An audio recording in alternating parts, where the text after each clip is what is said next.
शुरू करें। नमस्कार दोस्तों, आज मैं और अनुराग ढांडा जी दिल्ली की अभी बनी भारतीय जनता पार्टी की सरकार और उनकी मुख्यमंत्री श्रीमती रेखा गुप्ता जी के विषय में एक बड़ा खुलासा करेंगे। पिछले 50 दिन से हम आपको बता रहे थे कि कैसे भाजपा की सरकार गरीब लोगों के खिलाफ काम कर रही है, लोअर इनकम ग्रुप के लिए किस तरीके से ये उनके खिलाफ काम कर रहे हैं।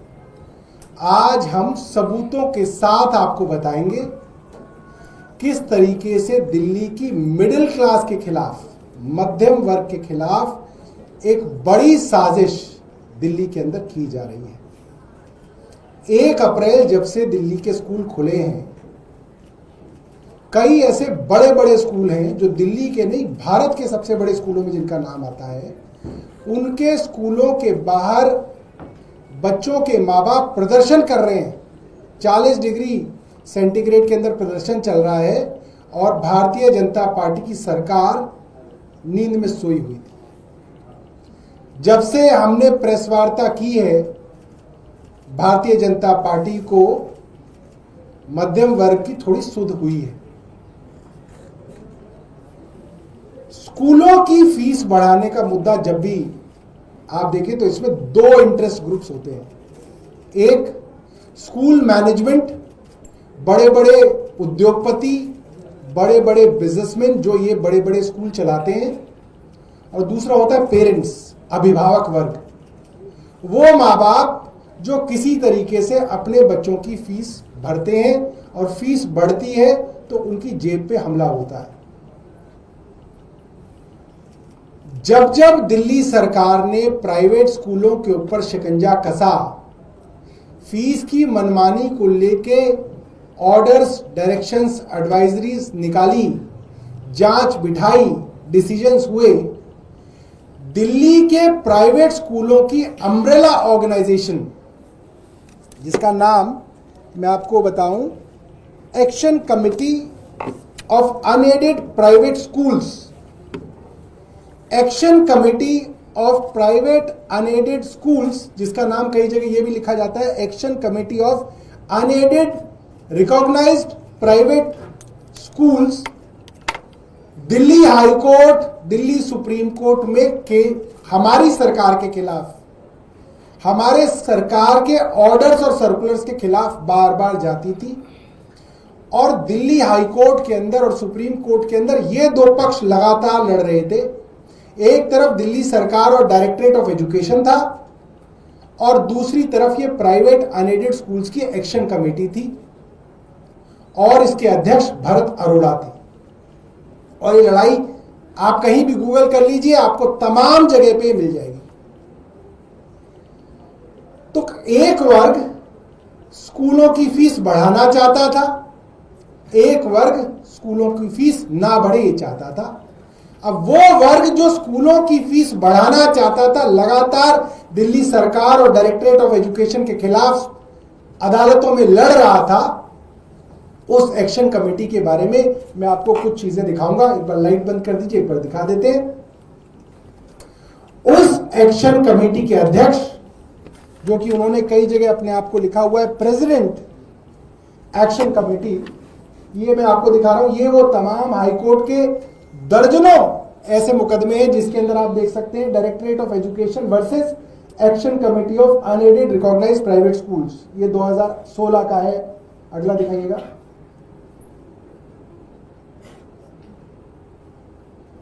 नेक्स्ट कर दीजिए। ये 2023 का है एक्शन कमेटी। ये फिर 2024 का है action committee on of unaided recognized schools workers versus directorate of education. Next दिखाइए 19 का।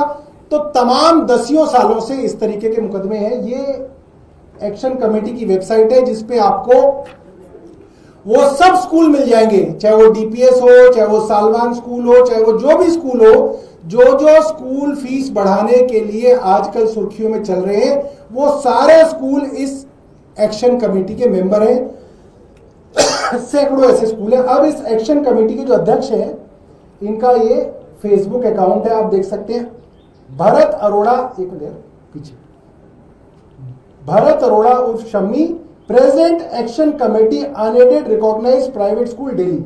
अगला दिखाइए, ये इनका ट्विटर अकाउंट है एक्शन कमेटी का, आप देख सकते हैं भरत अरोड़ा की पोस्ट को एक्शन कमेटी ने रीपोस्ट कर रखा है अपने ट्विटर अकाउंट पे। ये ट्विटर अकाउंट है एक्शन कमेटी का।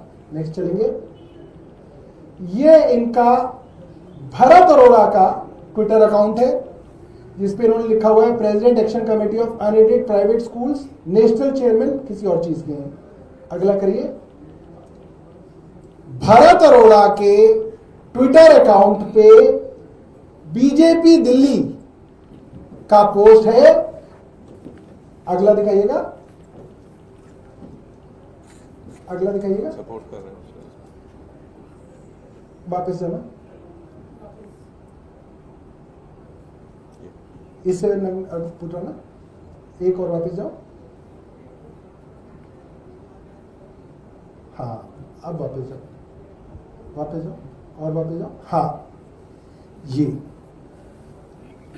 दिल्ली के प्राइवेट स्कूलों की मैनेजमेंट की एसोसिएशन जो हमेशा से पेरेंट्स के खिलाफ, सरकार के खिलाफ फीस बढ़ोतरी की एडवोकेसी करती रही, हिमायत करती रही, वो एक्शन कमेटी कह रही है दिल्ली में आ रही है भाजपा। तारीख आपने लिखी है, आप तारीख देख सकते हैं, तारीख है 1, मुझे लग रहा है ये फरवरी है, 1 फरवरी 2025, 1 जनवरी 2025। अगला दिखाइए, 1 जनवरी 2025। अगला इन्हीं के अकाउंट का दूसरा 5 फरवरी का दिन होगा, कमल चुनाव चिन्ह होगा, भरत अरोड़ा। अब और एक खास बात, ऐसा नहीं है कि भरत अरोड़ा कोई ऐसे ही आदमी है जो एक्शन कमेटी के प्रेसिडेंट हैं और भाजपा को सपोर्ट कर, नहीं, भरत अरोड़ा अगर आप नीचे देखें, भरत अरोड़ा भारतीय जनता पार्टी की प्रदेश कार्यकारिणी के सदस्य हैं और इनके शिक्षक प्रकोष्ठ के संयोजक हैं।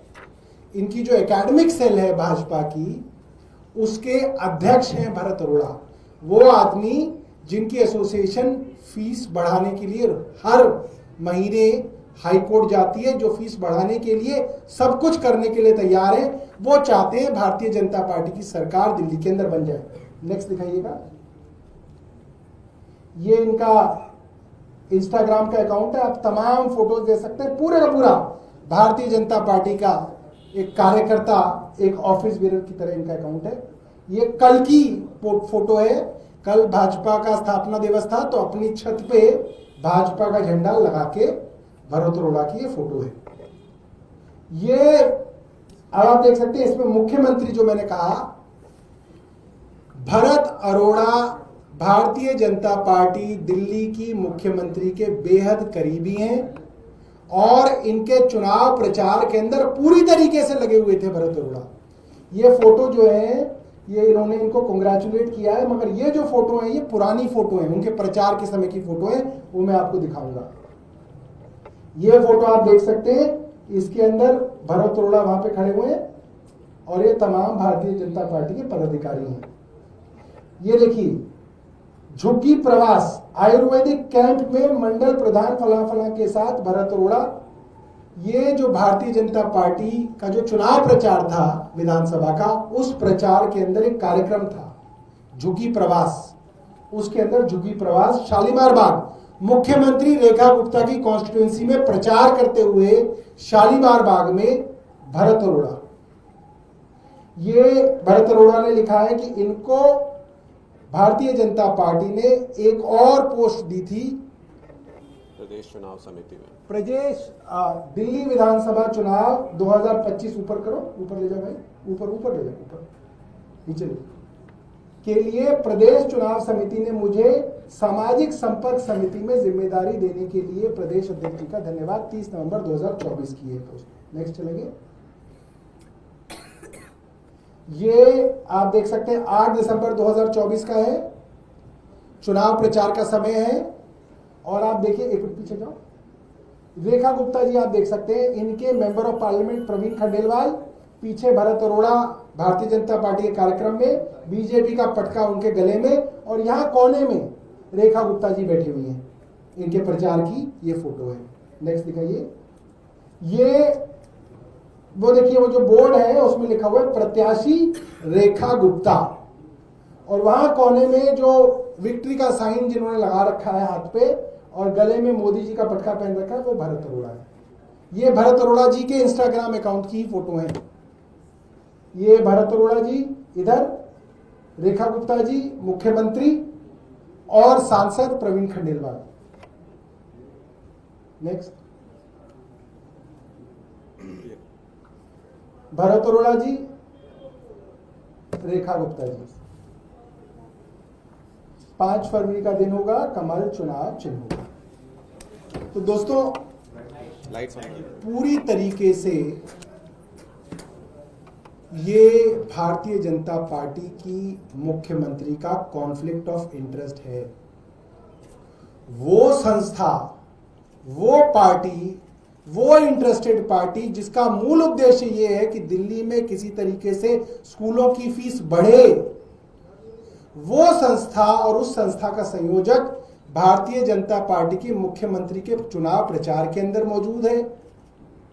उनकी पार्टी का पदाधिकारी है, उनके सांसद और उनके मुख्यमंत्री के साथ तमाम फोटोज हैं, और जैसे ही भाजपा की सरकार बनी, तमाम तरी जगहों से ये खबरें आने लग गई कि स्कूल ने 60% फीस बढ़ा दी, स्कूल ने 65% फीस बढ़ा दी, स्कूल ने 25% फीस बढ़ा दी, स्कूल के अंदर बच्चों को क्लासों में अटेंड नहीं करने दे रहे, लाइब्रेरी में बिठाया जा रहा है, उत्पीड़न किया जा रहा है, पेरेंट्स स्कूलों के बाहर धरना दे रहे हैं। कोई भारतीय जनता पार्टी का विधायक उनके समर्थन में नहीं जा रहा, कोई मंत्री उनके समर्थन के अंदर नहीं जा रहा। और जो कल समिति बनाने का जो नौटंकी की है, मैं उसके बारे में भी आपको बता दूं, वो पूरी तरीके से मिडिल क्लास के साथ एक धोखा किया गया है, और एक षड्यंत्र के तहत जो कल अनाउंसमेंट की गई है कि सभी स्कूलों के अंदर एसडीएम्स ऑडिट करेंगे, वो पूरी तरीके से मिडिल क्लास को धोखा देने का एक षड्यंत्र है। क्यों है वो eye wash? Delhi school education rules 1973, जिसका सेक्शन 183 कहता है कि आप ऑडिटर अपॉइंट करेंगे, directorate of education auditor appoint करेगा जो उन स्कूलों के खातों की ऑडिट करेगा, या आप सीएजी को कहेंगे, सीएजी उसकी ऑडिट करेगा। आपने एसडीएम कह के उनको मौका दिया है प्राइवेट स्कूल वालों को कि आपकी इस तथाकथित ऑडिट को वो हाई कोर्ट के अंदर चैलेंज करेंगे, और हाई कोर्ट उसको स्टे कर देगा, और भारतीय जनता पार्टी की सरकार कहेगी भाई हम क्या करें, ये तो कोर्ट ने स्टे कर दिया, अब तो फीस बढ़ेगी। ये पूरी तरीके से षड्यंत्र है। पहले भी ऐसा कई बार हुआ है कि एसडीएम या डीएम की जो ये जांच समितियां होती हैं, इनको कोर्ट ने स्टे किया है क्योंकि इनका ज्यूरिसडिक्शन नहीं बनता है। तो ये साफ तौर पे है कि मैनेजमेंट, स्कूल मैनेजमेंट या उनकी एक्शन कमेटी के साथ मिली भगत करके जानबूझ के इस तरीके के अनाप शनाप ऑर्डर दिए जा रहे हैं ताकि वो स्कूल उनको चैलेंज कर दे और स्कूलों को और स्कूलों की मैनेजमेंट को राहत मिल जाए। मैं अनुराग ढांडा जी को भी कहूंगा, वो इस विषय में कई दिनों से जो है अपनी बात रख रहे हैं, वो भी इसमें कुछ अपनी बात कहेंगे। जिस तरीके से सौरभ भारद्वाज जी ने अभी आप लोगों को बताया कि मुख्यमंत्री रेखा गुप्ता जी का डायरेक्ट कॉन्फ्लिक्ट ऑफ इंटरेस्ट इस पूरे मामले में नजर आ रहा है। जो व्यक्ति उनके चुनाव में इन्वेस्ट करता है, जो व्यक्ति उनके चुनाव में प्रचार करता है, उनकी कॉन्स्टिट्यूएंसी में प्रचार की जिम्मेदारी संभालता है, वो वही व्यक्ति है जो स्कूलों के अंदर फीस बढ़ाने की एडवोकेसी करता है। उन्हीं की संस्था, उस व्यक्ति की संस्था, उसकी एसोसिएशन, उन्हीं के स्कूलों में फीस लगातार बढ़ाई जा रही है। तो ये सरासर ये नजर आता है कि मुख्यमंत्री जी ने उनके चुनाव में जो इन्वेस्ट किया गया, जो समय लगाया गया, जो प्रचार किया गया, उसके एवज में इस पूरी संस्था, इस एसोसिएशन को ये छूट दे दी है कि आप प्राइवेट स्कूलों के अंदर फीस बढ़ाइए, पेरेंट्स के ऊपर, अभिभावकों के ऊपर जो मर्जी अत्याचार कीजिए, सरकार आपको एक एस्केप रूट प्रोवाइड करा देगी। अगर ये कॉन्फ्लिक्ट ऑफ इंटरेस्ट नहीं है तो हमारा एक सिंपल सा, साधारण सा प्रश्न है रेखा गुप्ता जी के लिए कि अगर ये डायरेक्ट कॉन्फ्लिक्ट ऑफ इंटरेस्ट नहीं है और अगर वो इसमें सीधे तौर पर इन्वॉल्व नहीं है तो तुरंत एक आदेश जारी करके जितने स्कूलों के अंदर फीस बढ़ाई गई है उसको रिवर्स करें। एक ऐसा आदेश अगर मुख्यमंत्री रेखा गुप्ता जी जारी नहीं करती हैं कि वो फीस बढ़ोतरी तुरंत प्रभाव से निरस्त की जाए, तो इसका सीधा मतलब ये है कि उनका डायरेक्ट कॉन्फ्लिक्ट ऑफ इंटरेस्ट है, वो इस पूरे मामले के अंदर इन्वॉल्व है। और अगर ऐसा मुख्यमंत्री कोई आदेश नहीं करती है तो हम इसको लोगों के बीच लेकर के जाएंगे, इस मुद्दे को आगे लेकर के जाएंगे।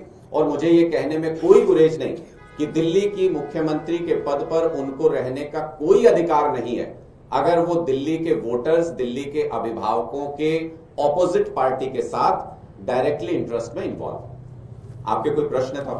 सौरभ जी, कल दिल्ली सरकार के शिक्षा मंत्री का एक प्रेस कॉन्फ्रेंस हुआ था, उसमें उन्होंने कुछ डेटा दिया कि कुल 35 स्कूल का सिर्फ आप लोगों ने ऑडिट करवाया और बहुत सारे स्कूल के नाम गिनाए जिसमें कितना % फीस किस साल में बढ़ाया गया था आपके सरकार में रहते। तो ऐसा नहीं है कि फीस पहली बार बढ़ा, 10 साल में आप लोगों ने रोक लगा दी थी। उनका ये कहना है हाँ अभी जो कोशिश हो रही है उसको रोकने के लिए हमने कमेटी बनाई है। देखिए, मैं तो गांव का आदमी हूं, सीधा सा गांव वाली बात करूंगा। 2 पॉलिटिकल पार्टियां हैं, आम आदमी पार्टी और बीजेपी। जो स्कूलों की संस्था है, जो मैनेजमेंट है, जो उद्योगपति हैं, जो मालिक हैं, वो कह रही है आ रही है बीजेपी, बीजेपी को जिताना है। भाई क्या लड्डू देगी बीजेपी उनको? और आम आदमी पार्टी को हराना है। ऐसा क्या था जो स्कूलों की मैनेजमेंट, उद्योगपति आम आदमी पार्टी से इतना परेशान थे? इसीलिए परेशान थे ना क्योंकि हम उनकी मनमानी नहीं चलने दे रहे थे। अगर अरविंद केजरीवाल उनकी मनमानी चलने दे रहे होते तो वो कहते आएगी फिर से आम आदमी पार्टी, यही कहते ना। भाई गांव वाले लोग ऐसे ही समझते हैं चीज को। अब वो ये कागज, वो कागज, ये वो, इतनी लंबी चौड़ी प्रेस वार्ता की जरूरत नहीं है। छोटी सी प्रेस वार्ता करें और उसमें लिख दें कि भाई ये हमारा ऑर्डर है, कोई स्कूल फीस नहीं बढ़ा सकता। जब ऑडिट हो जाएगी, सरकार से अनुमति मिल जाएगी, तब फीस बढ़ा लेना, तब तक सारी फीस वापस। ये छोटी सी चीज है, छोटी सी मांग है, हम ज्यादा लंबे चौड़े के चक्कर में नहीं पड़ेंगे। सर जी, एक प्रश्न और है। सुप्रीम कोर्ट ने कहा है पर्पलगंज में कई क्षेत्रों में विद्यालयों में जो है वो किया निरीक्षण किया तो कई कमियां दिखाई, कई बिल्डिंग जो है वो जर्जर हालात में थी। तो कर लेना, ठीक कर लेना, उसके अंदर क्या, आप तो कुछ काम भी करना चाहिए। उन्होंने ये आरोप लगाया कि आप तो शिक्षा मॉडल के शिक्षा मॉडल को आप लोगों ने जब जाहिर किया और अब कहीं ना कहीं कमियां वोटिंग हो चुकी है। अब देखिए, बड़ी मजेदार बात है, मैं आपको बताऊं, आपके सवाल में ही मेरा जवाब है। प्राइवेट स्कूल को उठाना है, सरकारी को गिराना है। मनीष सिसोदिया कहते हैं प्राइवेट स्कूल के अंदर सरकारी स्कूल के बच्चे जो हैं प्राइवेट स्कूल से अच्छे हैं और सरकारी स्कूल के अंदर प्राइवेट वाले बच्चे आए, सरकारी स्कूलों का जो है बच्चे बढ़े, प्राइवेट स्कूलों का धंधा कम हो। ये क्या कर रहे हैं? नहीं, सरकारी खराब है ताकि लोग सरकारी छोड़े प्राइवेट में जाएं। वही तो कर रहे हैं भाई। इन्हें धंधा ही उनका बढ़ाना है, प्राइवेट स्कूलों का धंधा बढ़ाना है। कैसे बढ़ेगा? जब सरकारी स्कूलों की हालत खराब करोगे। ऐसे ही प्राइवेट अस्पतालों का भी धंधा बढ़ाना है इनको। ये अब कुछ दिनों में ये भी कहेंगे कि नहीं, सरकारी अस्पताल जो है वो बिल्कुल बेकार है, ताकि प्राइवेट अस्पतालों का जो है धंधा बढ़े। यही है। सर, एक प्रश्न और है। सुप्रीम कोर्ट ने कहा है कि जो भी उपराज्यपाल या राज्यपाल होते हैं वो राजनीतिक कारणों से विधानसभा को कंट्रोल में ना लें। इससे लोगों की तमिलनाडु वाले देखिए, मुझे लगता है कि आम आदमी पार्टी का रुख इस पर बहुत स्पष्ट है और हम लगातार ये कहते आए हैं कि गवर्नर्स और लेफ्टिनेंट गवर्नर्स वो अपॉइंटीज होते हैं राष्ट्रपति की तरफ से, और जो भी चुनी हुई सरकार है उनको उनके मामले में दखल नहीं देना चाहिए। ये आम आदमी पार्टी का बहुत स्पष्ट रुख है।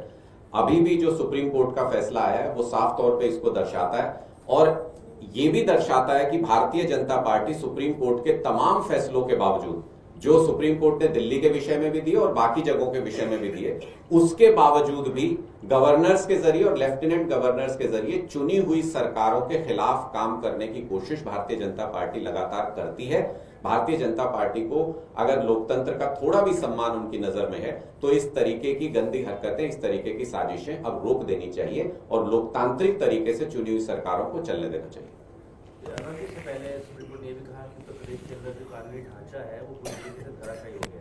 देखिए, सुप्रीम कोर्ट की बहुत सारी टिप्पणी ऐसी हैं जो पिछले 10-11 सालों में, जिन्होंने केंद्र सरकार और भारतीय जनता पार्टी की अनेकों प्रदेश सरकारों के खिलाफ, लोकतंत्र के खिलाफ जाकर के काम करने के तमाम आरोप सुप्रीम कोर्ट की उन टिप्पणियों में मौजूद हैं। सुप्रीम कोर्ट के कई डिसीजंस भी ऐसे हैं जिससे साफ तौर पे ये नजर आता है कि केंद्र की भारतीय जनता पार्टी सरकार और कई राज्यों में भारतीय जनता पार्टी की सरकार संविधान से इतर जाकर के, संविधान से बाहर जाकर के, संविधान की मूल भावना से बाहर जाकर के काम करती है। मुझे लगता है कि सुप्रीम कोर्ट जब ऐसी कोई बात बोलता है तो उससे सरकारों को सीखना चाहिए, उससे सरकारों को अपने काम करने के तरीके को अमेंड करना चाहिए। लेकिन भारतीय जनता पार्टी, उसके स्वभाव में ऐसा कुछ नजर नहीं आता है। वो ना संविधान का सम्मान करते हैं, ना माननीय उच्चतम न्यायालय का सम्मान करते हैं और ना उनकी की गई टिप्पणी को बहुत ज्यादा तवज्जो देती है भारतीय जनता पार्टी, जो कि संविधान और लोकतंत्र के लिए सही नहीं है।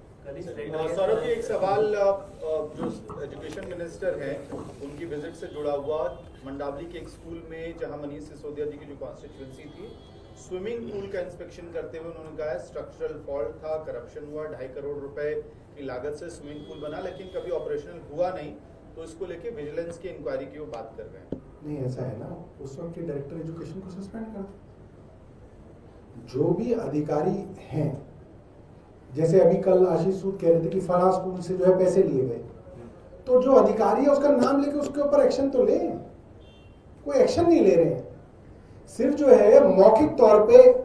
आप ये सोचिए कि कितनी बड़ी बेवकूफी की बात भारतीय जनता पार्टी के मंत्री कह रहे हैं। जो टिकट फ्री में दी जा रही है, एक महिला चढ़ी, आपने उसको गुलाबी टिकट फाड़ के दे दी, जो दूसरी महिला ही आपने उसको दे दी, उससे 1 रुपया भी नहीं लिया। उसमें भ्रष्टाचार हो कैसे सकता है, वो मैं अभी तक नहीं समझ पाया। मैं कईयों से पूछा भाई उसमें कैसे भ्रष्टाचार होगा। कोई आया, आपने उसको टिकट फाड़ के दे दी, उसके लिए पैसे नहीं लिए। अगर एक की जगह 2 भी दे दिए तो भी उसमें भ्रष्टाचार कैसे होगा। किसी को नहीं दिया, किसी औरत को टिकट, तो भी उसमें भ्रष्टाचार कैसे होगा। उसमें भ्रष्टाचार कैसे हो सकता है, वो किसी आदमी ने जो है मंत्री जी से नहीं पूछा। मैं चाहता हूं कोई तो पूछे उनसे कि भाई आप ऐसे कोई ना कि कुछ भी कह के पतली गली से निकल जाओगे। दूसरी बात, जब आप पास बनाने की बात करते हो कि हम उसको लाइफ टाइम पास देंगे, उसमें भ्रष्टाचार होगा। उसमें 100 तरीके मैं बता देता हूं भ्रष्टाचार होने का। इनका बनाऊंगा, इनका नहीं बनाऊंगा, इसका बनाऊंगा, इसका नहीं बनाऊंगा, इसके कागज रिजेक्ट कर दूंगा, इसके कागज आन दूंगा। और जिस आदमी को, जिस महिला को पूरी जिंदगी का फ्री पास मिल रहा हो, वो उस पास के लिए पैसे भी दे देगी, क्योंकि उसको लगेगा भाई मेरा पास मिल गया तो मैं तो पूरी जिंदगी फ्री जाऊंगी। और जिसको नहीं मिलेगा वो पूरी जिंदगी का कैलकुलेट करेगी, वो कहेगी कि कई लाख रुपए का मामला है। तो रिश्वतखोरी का अड्डा तो इन्होंने बनाया है। आप किसी से भी पूछ लीजिए, किसी से भी समझ लीजिए, या मंत्री जी मुझे समझा दें, मैं समझने के लिए तैयार हूं। कोई आदमी मुझे समझा दे फ्री की टिकट में भ्रष्टाचार कैसे था और पास में भ्रष्टाचार खत्म कैसे होगा। ये तो बेवकूफ बना रहे हैं, खुल्ला बेवकूफ बना रहे हैं। मोहल्ला क्लिनिक बंद कर दिए, कह रहे जी नहीं जी ये तो आम आदमी पार्टी के विधायकों की जगह थी। भाई तुम बताओ तो सही कौन सी जगह थी, कौन सा मोहल्ला क्लिनिक है जो आम आदमी पार्टी के विधायक ने किराए पे दे रखा था और उससे वो किराए की आमदनी हो रही थी उसकी। हमारे विधायक बोल रहे हैं कि जहां 30-30 हजार किराया था वहां 11,000 किराए में आपसी बात करके करवाया कि भाई लोगों का काम है, सोशल काम है, हो जाएगा। तो लोगों ने कम किराए के अंदर अपनी जमीनें दी, अपनी जगह दी। नहीं जी भ्रष्टाचार ऐसे कैसे हो गया, बताओ, तुम नाम बताओ, लिस्ट बताओ, आप बताओ ये 15 मोहल्ला क्लिनिक है, ये आम आदमी पार्टी के 10 विधायकों के थे, इनको इतना किराया मिल रहा था, उनके ऊपर भ्रष्टाचार के मुकदमे भी चलाओ। आपने 250 मोहल्ला क्लिनिक बंद करने की बात कर दी, करे जी भ्रष्टाचार हो रहा था। ऐसे कोई ना होता, ऐसे नहीं चलेगा। आप लोगों को भी उनसे पूछना चाहिए, हमारे सवालों को उनके आगे रखना भी चाहिए। जालंधर में ग्रेनेड अटैक हुआ है बीजेपी के एक नेता पे, बीजेपी पूरी पंजाब की आपकी सरकार के खिलाफ प्रोटेस्ट कर रही है। देखिए 2 तरीके की चीजें हैं। अरविंद केजरीवाल जी के ऊपर अटैक होता था तो भारतीय जनता पार्टी कहती थी नहीं नहीं नहीं ये वायलेंस गलत है, मगर वो आदमी बहुत नाराज था इसलिए उसने अरविंद केजरीवाल पे अटैक कर दिया। तो भारतीय जनता पार्टी दो मुंह वाला सांप है। हम मगर आधिकारिक तौर पे कहेंगे किसी भी तरीके की हिंसा गलत है और उसके पीछे कोई भी कारण हो वो हिंसा गलत है। उस हिंसा को हम दूसरे मुंह से ये नहीं कह सकते नहीं ये हिंसा ठीक भी है, वो गलत है और हम उसका जो है हम उसकी जो है निंदा करते हैं। मैं इसमें ऐड कर दूं, मैं जो पंजाब की घटना का आपने जिक्र किया मैं उसमें ऐड कर दूं।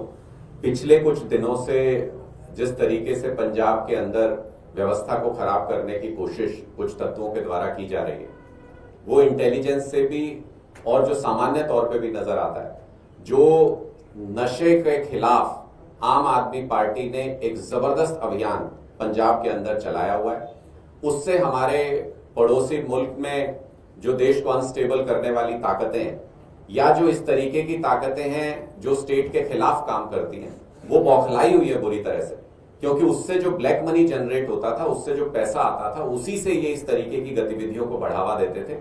वो उस बौखलाहट में इस तरीके की कई घटनाएं करने की कोशिश पंजाब में की जा रही है, जिसका मुंहतोड़ जवाब पंजाब पुलिस की तरफ से तुरंत एक्शन लेके हर घटना में किया जा रहा है और बहुत जल्दी निकट भविष्य में पूरे नेक्सस को, नशे के तंत्र को भी और अपराधी तंत्र को भी पूरी तरह से पंजाब सरकार नेस्तो नाबूद कर देगी। इस तेज रफ्तार से वहां पर काम किया जा रहा है।